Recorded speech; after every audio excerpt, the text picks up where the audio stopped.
თავდაცვის ყოფილი მინისტრის ირაკლი ოქრუაშვილის დაკავებას შეფასებები მოჰყვა პოლიტიკურ სპექტრში. გორში ოპოზიცია მომხდარს კრიტიკულად აფასებს. მართულ გუნდში კი ამბობენ, რომ ყველა მოქალაქე ვალდებულია კანონს დაემორჩილოს. ცნობისთვის ოქრუაშვილი დროებითი საგამოძიებო კომისიის მოთხოვნის შეუსრულებლობის გამო დააკავეს. რეალურად მოლოდინი გვაქვს ყველა იმ ადამიანის დაკავებისა, რომელიც არ გამოცხადა წულკიანის დაკითხვაზე, ასე ვიტყოდი.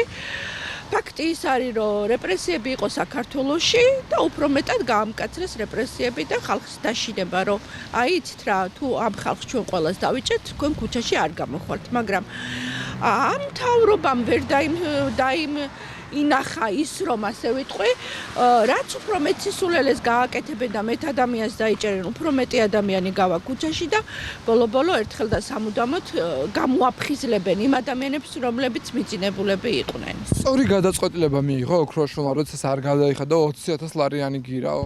რა თქმა უნდა, სწორი გადაწყვეტილება მიიღო, იმიტომ რომ ვიტყვი, რომ არალეგიტიმური მთავრობა ყავს და როცა არალეგიტიმურ მთავრობას ფულს აძლევ, გამოდის ის, რომ შენ მათ ლეგიტიმაციას ანიჭებ უპირატესობას და მე ვფიქრობ, რომ არ უნდა გადაიხადა, სწორად მოიქცა და ფაქტი ის არის, რომ როდესაც ადამიანი სწორად იქცევი, სასჯელიც მოდის საქართველოში. რუსელიდან გავიგე, ოქროშვილი დაბარებული იყო კომისიაზე, საპარლამენტო კომისიის დროებით კომისიაზე, რომელიც არ გამოცხადდა, ნუ ეხლა ეს ერთ-ერთი არასწორი ნაბიჯი, ესეც შეიძლება ითქვას კანონის წინააღმდეგ წასვლა და მეორე საკითხი მას გირაობა შეუფარდეს, არ გადაიხადა გირაობა და მე ვფიქრობ, რომ ნებისმიერი მოქალაქე, ვინც არ უნდა იყოს, ყველა ვალდებული ვართ კანონის წინაშე, თანაბრად უნდა ვაგოთ ყველამ პასუხი და ეს იყო ალბათ ერთ-ერთი ვალდებული კანონის წინაშე პასუხის გაცემა.